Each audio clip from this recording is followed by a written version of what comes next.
우리 한 목소리로 고백하겠습니다. 멋대로 살지 않고 멋있게 살겠습니다. 멋대로 살지 않고 멋있게 살겠습니다. 한 번 더 고백하겠습니다. 멋대로 살지 않고 멋있게 살겠습니다. 멋대로 살지 않고 멋있게 살겠습니다. 프랑스 작가 발자크가 쓴 고리오 영감이라는 소설이 있습니다. 이 소설의 내용은요, 평생 밀가루 장사를 해서 돈을 많이 모은 이 고리오 영감이 자신의 전 재산을 두 딸의 행복을 위해서 다 써버리고 정작 자신은 초라하고 비참하게 삶을 마감하는 그런 내용입니다. 두 딸이 있는데요, 이 두 딸은 아버지가 벌어서 준 돈 덕분에 둘 다 귀족 집안에 시집을 갑니다. 그러니까 귀족과 결혼을 하는 거예요. 그러니까 결혼 지참금을 넉넉하게 가지고 간 덕분이죠. 근데 문제는 결혼한 이후에요. 결혼한 이후에 이들은 귀족과의 삶에서 더 멋있어 보이려고 계속 사치를 하는 거예요. 그리고 그 사치할 돈이 없으니까 아버지한테 가서 계속 돈을 달라고 하는 거죠. 결국 아버지 고리오 영감은요, 자신의 노후를 위해 남겨둔 모든 돈까지 다 털어서 두 딸에게 줍니다. 그리고 이 소설에 이 고리오 영감과 같은 하숙집에서 사는 가난한 청년 라스티니아크라는 남자가 나오는데요, 이 청년 역시 시골에 있는 부모님들이 아껴서 어렵게 이 라스티니아크를 파리에 유학을 보낸 거거든요. 그런데 이 라스티니아크가 본인도 사교교에서 관심을 받고 싶어서 집에다가 편지를 씁니다. 제가 성공하려면 사교계 활동도 해야 합니다. 그러니 얼마간의 돈이 필요합니다. 그때 그 편지를 받은 어머니가 그런 이야기를 해요. 자식에게 줄 것이 없다는 것을 알았을 때 가난이 무언지 깨닫게 되었다. 그러면서 입는 돈 없는 돈 다 마련해서 줘요. 그런데 또 라스티니아크는 그 돈 가지고 이제 사교교에 데뷔하려고 옷을 삽니다. 화려한 옷을 사요. 제가 이 소설을 보면서 참 들었던 마음 중에 하나가요, 남성은 쉽게 허세에 빠지고 여성은 쉽게 허영에 빠진다, 이 생각이 들더라고요. 고리오 영감의 딸은 더 잘 보이려는 허영 때문에 무리하게 돈을 쓰고, 라스티니아크는 본인이 뭔가 좀 대단한 사람처럼 보이고 싶어서 그 허세 때문에 돈을 씁니다. 그런데 이 모습이 꼭 소설 속의 모습만은 아닌 것 같아요. 제가 이렇게 봐도요, 남자들은 웬만하면 허세가 조금은 나 있습니다. 그렇지 않나요? 남들 다 운동한다 그러면 괜히 자기도 옆에서 막 이렇게 아령 들고 막 나도 왕년에 아우 대단했다고 그러고, 이걸 꼭 드러내려고 하는 이 남성 특유의 허세가 있어요. 뭐 저도 다르지 않습니다. 또 여성들도 사람들마다 큰 차이는 있지만 어느 정도 허영은 가지고 있는 것 같아요. 어떤 분은 그래요. 목사님, 저는 허영을 하지 않아요. 남들 앞에 허영을 하지 않는다고 허영을 해요. 나는 굳이 그렇게 하지 않아요. 더 강해 보이고 싶은 마음, 한마디로 인정받고 싶은 남성, 또 더 잘 보이려는 허영, 그러니까 사랑받고 싶다는 마음. 상담학에서 사실 이런 모습을 이야기해요. 상담학에서는 아내는 내가 남편에게 사랑받고 있다는 생각이 들 때 행복을 느낀대요. 그러니까 아내는 이 남자가 나를 사랑하는구나, 이걸 깨달으면 행복하다는 거예요. 남편은 존경받고 있다는 마음이 들 때, 이 여자가 나를 존경해 주는구나, 그때 행복을 느낀다는 거죠. 그래서 남자는 더 대단해 보이고 싶어하는 허세를 가지고 있는 거고, 여자는 더 사랑받고 싶어서 더 아름답게 보이려는 어느 정도 허영이 있는 거죠. 상담학에서 이렇게 이야기하는데요, 근데 이건 이미 2000년 전에 하나님께서 말씀으로 이야기해 주셨어요. 에베소서 5장에 보면 아내들이여 자기 남편에게 복종하기를 주께 하듯 하라. 남편을 잘 존중해 주고 그 말을 따라야 한다는 거죠. 남편들아, 아내 사랑하기를 그리스도께서 교회를 사랑하시고 그 교회를 위하여 자신을 주심같이 하라. 사랑받기 원하는 아내의 마음 하나님 누구보다 잘 아시니까 남편들에게 사랑을 하되 죽기까지 사랑하라, 그렇게 말씀하시는 거예요. 학문이 발달하면 발달할수록 깨달아지는 많은 원리들이 있는데, 그 원리들이 성경은 이미 2000년 전에 우리에게 말씀하신 거예요. 사람을 만드신 하나님께서 어떻게 이 사람이 행복하게 살아갈 수 있는지 성경에서 그 원리를 이미 알려주신 거죠. 박진영이 쓴 노래 가사 중에 이런 게 있잖아요. 갤럭시 똑바로 쓰려면 삼성에게 물어보고 아이폰 똑바로 쓰려면 애플에게 물어보듯이 인생 똑바로 살려면 인간 만든 사람을 찾아, 세상 똑바로 살려면 세상 만든 사람을 찾아 물어보는 게 당연한 이치인데 그동안 내가 뭘 안다고 떠들어댔는지 부끄러워. 그러니까 우리가 삶을 바르게 살아가는 이치 성경 안에 들어있다는 거예요. 신명기 10장 13절 내가 오늘 내 행복을 위하여 내게 명하는 여호와의 명령과 규례를 지킬 것이 아니냐. 하나님의 명령과 규례, 그 말씀 안에 우리가 행복하게 살아갈 수 있는 원리가 다 들어있다는 거예요. 그게 우리가 삶의 원리고 붙들고 살아가야 할 삶의 공식이죠. 성경에서 이스라엘 백성들이 아픔을 겪었을 때 보면 다 이 원리를 무시했을 때 아픔과 고난이 찾아와요. 하나님의 말씀을 떠난 이스라엘 백성들 고난과 아픔을 겪죠. 그래서 우리 주변에도 예수님 믿다가 한참 방황하고 돌아온 이들이 자주 하는 말, 결국 하나님의 말씀대로 살아가는 게 내 삶의 답이더라. 우리도 그렇게 고백하잖아요. 이렇게 저렇게 내 마음대로 살아보지만 결국 하나님의 말씀이 내 삶의 정답이더라. 결국 삶은요, 내 멋대로 사는 게 아니라 하나님 말씀대로 사는 거죠. 하나님이 말씀으로 알려주신 삶의 공식, 그 삶의 원리를 지키고 살아가는 것, 이게 멋있는 삶이죠. 성도는요, 멋대로 살아가는 사람이 아닙니다. 하나님 말씀대로 멋있게 살아가는 삶입니다. 전 오늘 본문을 통해서 우리가 살아가야 할 삶의 원리, 오늘 본문에 3가지 하나님이 알려주시거든요. 그 3가지 삶의 원리, 혹은 삶의 공식, 이걸 좀 함께 나누려고 합니다. 오늘 알려주신 그 삶의 원리 붙들고 멋있게 살아가는 저와 여러분이 되기를 소망합니다. 첫 번째는요, 열심히 사는 삶입니다. 주어진 삶 열심히 사는 거 하나님이 사람에게 주신 삶의 기본 공식이에요. 11장 1절에 너는 내 떡을 물 위에 던지라 여러 날 후에 도로 찾으리라. 이게 물 위에 던진다라는 말은 당시에 무역에 투자한다 혹은 상업에 투자한다 그런 의미예요. 그렇게 투자하라. 그러면 여러 날 후에 도로 찾을 거다. 그래서 세번역과 공동번역은 다 무역, 상업 이렇게 되어 있어요. 근데 또 투자할 때 지혜롭게 하라. 그게 2절이거든요. 7이나 8에게 나눠줄지어다. 무슨 재앙이 임할지 네가 알지 못한다. 불확실한 미래 다양하게 준비하라. 흔히 주식하는 사람들이 그 얘기 하잖아요. 분산 투자. 성경도 그런 얘기 먼저 하는 거죠. 이게 꼭 상업을 이야기하는 것, 장사를 이야기하는 것, 투자를 말하는 게 아니라 너의 삶 최선을 다해서 준비하고 살아가라 그 이야기죠.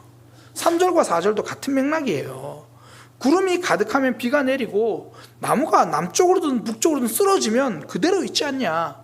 결국 원인에 따라서 결과가 오는 거다. 그런 이야기를 합니다. 그래서 이어서 4절에 풍새만 보고 구름만 보느라 씨를 뿌리지 않으면 거두지 못한다. 주어진 삶 성실히 살아라. 열심히 살아라 이야기하는 거죠.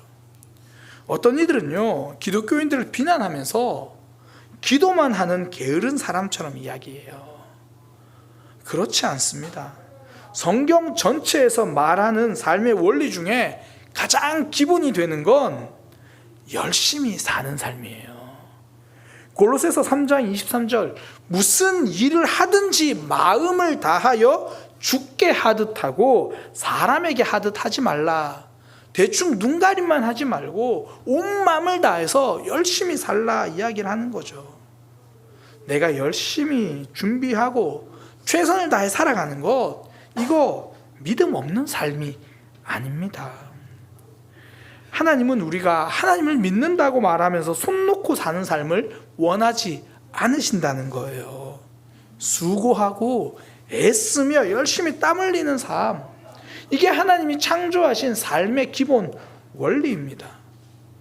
때로는 우리가 노력을 해도 노력만큼 결과가 찾아오지 않을 때는 있죠. 흔히 뭐 하는 말로 노력이 우리를 배신하는 그런 상황이 있습니다. 뭐 코로나가 그런 거잖아요. 세상에 그런 일이 있을 줄 누가 알았어요. 잘 준비했는데 열심히 하려고 했는데 노력했지만 안 될 때도 있어요. 그러니까 노력이 우리를 배신하는 것처럼 보일 때가 있어요. 근데 놓치지 말아야 될 원리가 뭐냐면 노력은 가끔 우리를 배신하지만 포기는 절대 우리를 배신하지 않습니다. 노력한다고 다 되는 건 아니에요. 그러나 손 놓고 있으면 아무것도 안 돼요. 노력은 가끔 우리를 배신하지만 포기는 절대 우리를 배신하지 않고 망하게 합니다. 반드시 그런 거죠. 하나님은 성도에게 말씀하시는 거 오늘 하루를 충실히 살아가는 삶이죠. 성령의 열매 중에 하나가 충성이잖아요. 그러니까 우리가 할 기도, 하나님 오늘도 충실히 살아가게 하소서. 제가 가지고 있는 제 삶의 가장 기본적인 기도 제목이 두 가지가 있습니다. 누가 어느 날 문득 그냥 목사님 기도 제목이 뭐예요? 라고 물으면 제가 항상 이야기하는 두 가지. 첫 번째는 하나님 앞에서 진실한 삶. 두 번째는 제 삶의 성실한 삶. 하나님 앞에 진실하고 제 삶의 성실한 삶. 어느 날 문득 평소에는 전혀 그러지 않다가 어느 날 문득 저에 대해서 기도해 주고 싶은 마음이 들면 오늘은 1년에 한 번 그날 목사님을 위해서 기도한 날이니까 뭘 위해 기도하지? 기도 제목이 생각이 잘 안 나면 괜히 전화해서 목사님 평소에 기도 안 하다가 오랜만에 기도하려니까 기도 제목이 생각이 안 나요 이러지 마시고 그 두 가지 기도하시면 돼요.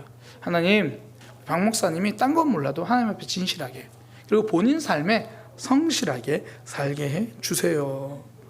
우리 삶의 성실, 제가 실제로 청소년 사역을 하면서요 학생들에게 많이 강조한 게 그거예요. 너희가 신앙생활을 하는데 큐티하고 말씀 보고 그것만 신앙생활이라고 오해하지 마라. 너희에게는 영어 단어 하나 외우고 수학 공식 하나 푸는 게 믿음 생활이다. 그게 하나님 나라를 위한 사역이다. 사람이 가장 빛날 때는 명품 옷을 사입을 때가 아닙니다.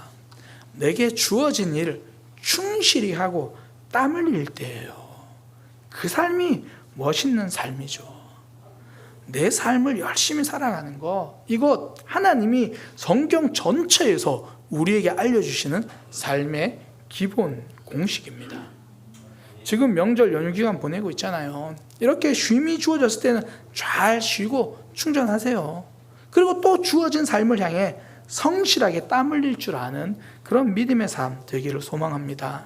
그 삶을 통해 하나님이 일하시는 거예요. 두 번째 삶의 공식은요, 하나님을 의지하는 겁니다. 하나님을 의지하며 사는 것, 이건 그리스도인의 특권이죠.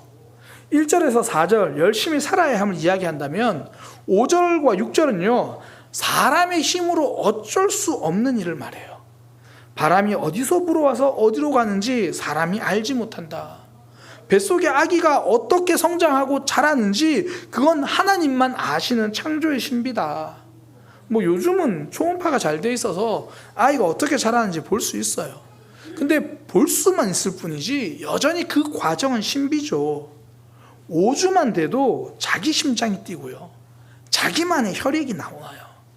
10주도 안 된 태아가 3cm 정도밖에 안 된대요. 근데 10g, 20g 정도인데 거기 이미 생각한 뇌가 있고 내장이 생기고 3cm밖에 안 되지만 이미 손톱 발톱까지 다 있대요.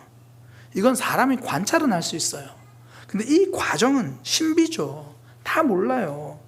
내가 다 알지 못하고 내가 다 할 수 없는 일이 많죠. 근데 그거 하나님은 아신다는 거예요. 하나님은 하신다는 거예요. 이 하나님을 의지하는 사람 바로 성도입니다. 이 하나님을 의지하는 게 성도의 특권이에요. 앞서 말씀드린 열심히 사는 삶, 모든 이들의 기본이라면 하나님을 의지하는 삶, 그리스도인의 특권이죠. 실제로 신앙인들의 고백이 그렇잖아요. 참 열심히 살아왔다. 그런데 하나같이 하는 고백이 모든 것이 하나님의 은혜입니다. 내가 열심히 살아온 삶 그 속에서 도우신 하나님의 손길을 고백하잖아요. 제가 스티븐 잡스의 이 스탠포드 대학 연설을 가끔 인용하는데요. 이 연설에서 스티븐 잡스는 자신의 삶을 점과 점의 연결이다 이렇게 표현해요. 자기가 대학 시절에 뜬금없이 했던 이 일, 저 일 하나도 연결되는 것 같지 않은데 돌아보니까 그 뜬금없던 점과 점이 다 하나로 연결돼서 지금의 자신의 삶을 만들었다는 거예요. 사실 이거 그리스도인들의 고백이잖아요.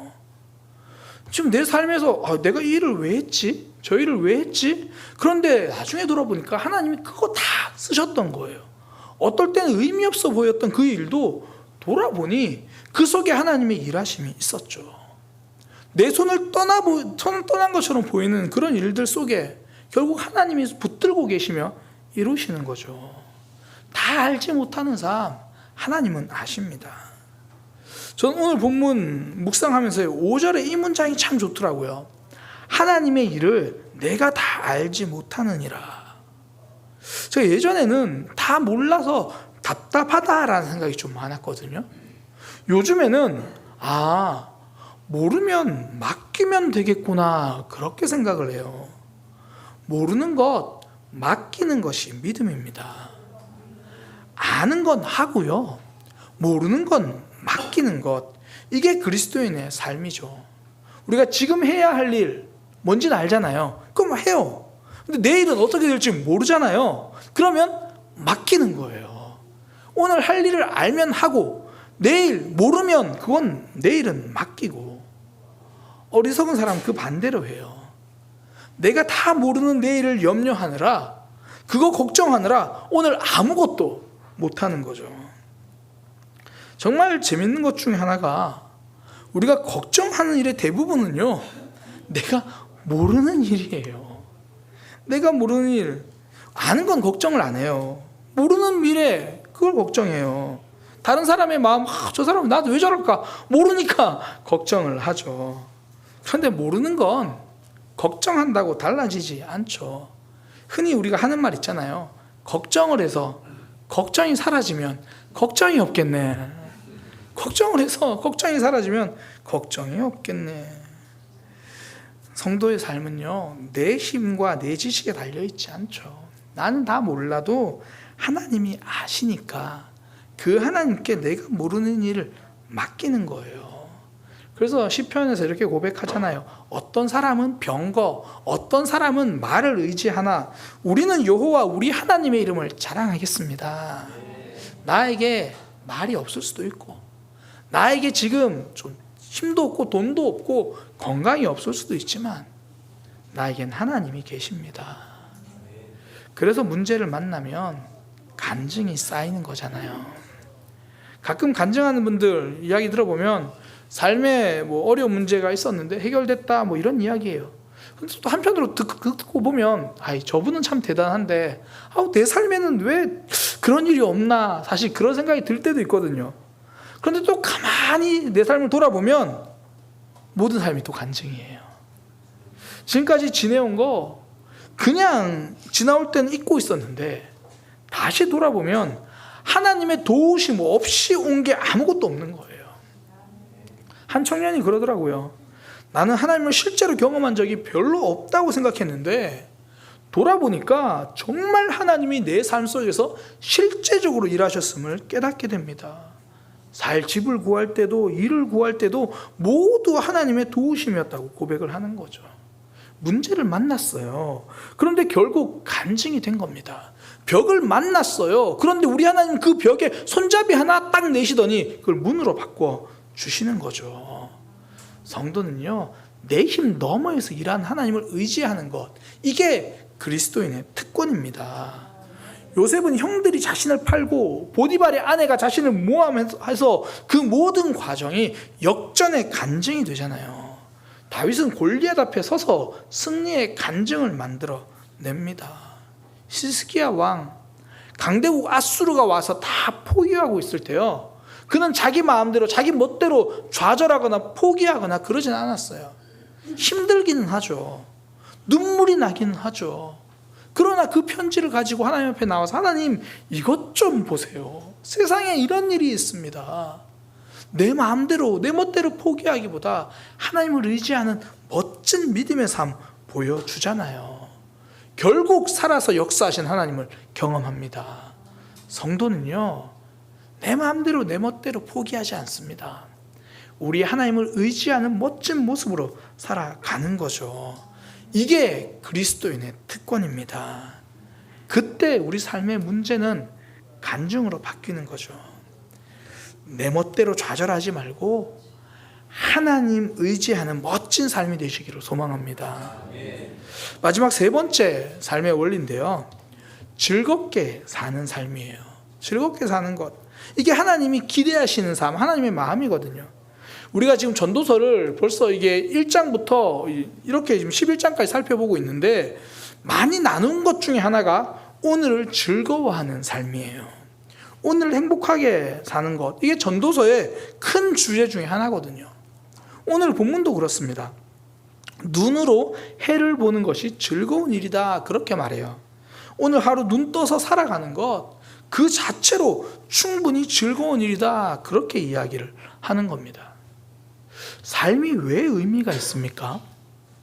더 가져서, 더 잘해서 그런 게 아니고요, 하나님이 생명 주셨으니까 삶은 의미가 있는 거예요. 오늘 살아갈 이유, 눈 떴으니까, 태양을 볼 수 있으니까 우리가 생명이 있다는 것, 그 자체가 이미 하나님이 나를 기대하고 계신다는 겁니다. 아직 하나님이 우리에게 기회 주신다는 거죠. 살아있다는 것, 그 자체로 충분히 즐거워할 일입니다. 하나님, 우리가 눈 뜬 오늘 웃으면서 살아가기를 원하시는 거죠. 이게 하나님의 마음이에요. 8절도 그런 말입니다. 앞으로는 캄캄한 날이 있을 수도 있다. 그러나 오늘을 즐거워할 수 있어야 한다. 이제 11월, 12월 겨울이 되면요, 나무에 잎이 다 떨어지고 앙상해져요. 그래도 11월 초, 10월 말에 단풍 즐기러 가실 거잖아요. 그래도 우리는 봄에 벚꽃이 피면 떨어질지라도 그 벚꽃을 보고 즐거워합니다. 오늘 즐거워하며 웃으며 사는 것, 이게 하나님이 우리를 향한 마음이에요. 흔히 이런 말을 하더라고요. 힘들 때 우는 건 삼류, 참는 건 이류, 웃는 건 인류. 말이 멋있더라고요. 그랬더니 어떤 고깃집의 간판을 이렇게 걸었습니다. 힘들 때 우는 건 삼류, 먹는 건 육류. 저는 이 말이 진짜 좋아요. 힘들 때 우는 건 삼류, 먹는 건 육류. 이 고기 먹으라고 해서 좋기도 하지만 울지만 말고 맛난 거 먹으라는 거죠. 슬픔의 위안이라는 책에서요, 이 저자는 남편을 잃은 어느 할머니의 에피소드를 소개해요. 이제 그녀가 남편을 잃고 장례를 치르면서 사람들이 와서 방문하고 위로하고 한참 있다가 가잖아요. 가면서 이렇게 인사를 하죠. 제가 위해서 기도해 주겠습니다. 그때 그 할머니가 하는 듣고, 기도는 내가 직접 할 테니 저기 설거지나 해주고 가서. 아니, 와서 먹었으면 기도는 내가 직접 할 테니까 설거지나 해주고 가서. 그러면서 하는 말이, 힘든 일을 겪는 사람에게 어쩌면 가장 필요한 거 그냥 쉬는 거라는 거죠. 그냥 쉬는 거. 그러니까 힘들 때 하나님께 기도하는 거 당연합니다. 또한 그만큼 중요한 게 쉬면서 마음의 여유를 가지는 거죠. 엘리야가 인생에서 가장 좌절을 겪었을 때 하나님이 하신 일, 그냥 일단 좀 먹어라, 일단 좀 자라. 이때 엘리야는 원래 죽여달라고 말했던 그 상황이잖아요. 하나님, 저 딱 지금 죽기 좋은 날씨입니다. 딱 저 죽여주세요, 이렇게 말하는데 우리 하나님 해결책, 힘들 때는 육류다. 물론 성경에는 숯불에 구운 떡과 물이라고 되어 있어요. 엘리야니까 떡을 구워주셨죠. 저에게라면 하나님이 100% 숯불에 구운 고기를 주셨을 거예요. 제가 부산에서 6년간 사역을 하다가 한 번은 정말 힘들었던 적이 있어요. 그때 이제 제가 담임 목사님께 인터폰을 했어요. 이제 목양실 누르면 연결되니까 연결해서, 목사님 드릴 말씀이 있습니다. 보통 제가 이제 뭐 사역이나 이런 쪽으로 이야기를 하는데 그때 목소리가 좀 이상했다는 걸 목사님이 생각하셨나 봐요. 목사님 드릴 말씀이 있습니다. 그때 목사님이 지금 내가 상담하고 있어서 바로 연락할게. 그리고 정말 끝나고 인터폰을 연락 오신 게 아니라 찾아오셨어요. 그 사무실로 찾아오셨어요. 근데 그때 무슨 말씀을 해주셨는지 제가 잘 기억은 안 나는데, 확실히 기억나는 건 문화상품권 2장을 딱 주시면서 임사모님과 영화나 보고 와라 그러시더라고요. 다른 말 하는 게 아니라 그냥 사모님과 영화나 보고 와라. 그러니까 힘든 일만 생각하지 말고 여유를 가지라는 거죠. 지금 생각하면 진짜 멋진 상담이에요. 왜 힘드냐, 뭐 어떠냐, 뭐가 힘드냐 그런 게 아니라 그냥 영화나 보고 와라. 실제로 그 김준성 목사님이 제가 우리 교회 담임 목회로 올 때요, 담임 목회를 시작하기 전에 저한테 이런저런 권면을 해주시잖아요. 이제 담임 목회를 시작할 건데, 그러면서 저한테 해주셨던 말씀이 뭐냐면, 목회를 하다가 그만두고 싶을 만큼 힘들 때가 반드시 찾아온다. 그때 기도원 가지 말고 부산에 하루 내려와라. 와서 만난 거 먹고 나랑 하루 놀자. 그때 기도원 가서 기도하려고 하지 말고 부산 내려와서 나랑 같이 맛있는 거 먹고 나랑 같이 놀자. 고기 사달라고 해야죠. 때로는 그것이 답일 때도 있습니다. 힘든 일은 힘들게 생각한다고 이겨낼 수 있는 게 아니고요, 오히려 여유를 가지고 웃을 때 비로소 답이 보이죠. 철학자 니체가 그렇게 말하더라고요. 삶의 부조리에 웃음으로 도전하라. 힘든 일 웃음으로 이기기 원하시는 것, 즐겁게 살아가기를 원하는 것, 이게 저와 여러분을 향한 우리 하나님의 마음입니다. 예수님이 부활하신 이후에 제자들을 찾아가셔서 하신 첫 마디가 너희에게 평강이 있을지어다. 단순하게 오늘날 표현으로 좀 번역하면 이거예요. 야, 좀 웃어라. 웃으면서 살자. 좌절하고 실망하고 스스로에게 절망하고 있던 제자들 찾아가서 하신 말씀, 그래, 우리 웃으면서 살자. 하나님은 지금도 우리가 즐겁게 살아가기를 원하십니다. 하나님 때문에 고생하고 희생하는 삶만 생각하지 말고 하나님 덕분에 행복하게 지내는 삶이 되기를 소망합니다. 즐겁게 사는 것, 웃으면서 사는 거, 이거 우리를 향한 하나님의 마음이죠. 지금 연휴를 어떻게 보내고 계십니까? 혹시 벌써부터 수요일 출근을 걱정하느라 노심초사하고 계십니까? 다 그러신가 본데, 오늘 예배 마치고 오늘 오후, 내일, 그 다음 쉴 수 있으면 쉬시고요, 놀 수 있으면 즐겁게 노시고 하나님을 찬양하며 보내는 이 아름다운 가을 되시기를 소망합니다. 우리가 즐겁게 살아가는 것 하나님의 마음이에요. 오늘 말씀을 통해 하나님이 우리에게 말씀하신 세 가지 삶의 원리를 살펴보았습니다. 첫 번째, 열심히 살라. 이거 삶의 기본이죠. 두 번째, 하나님을 의지하라. 그리스도인의 특권입니다. 마지막으로 즐겁게 살아라. 저와 여러분을 향한 하나님의 마음입니다. 저는 우리가 이렇게 세상을 좀 멋지게 살아가는 믿음의 삶이 되기를 소망합니다.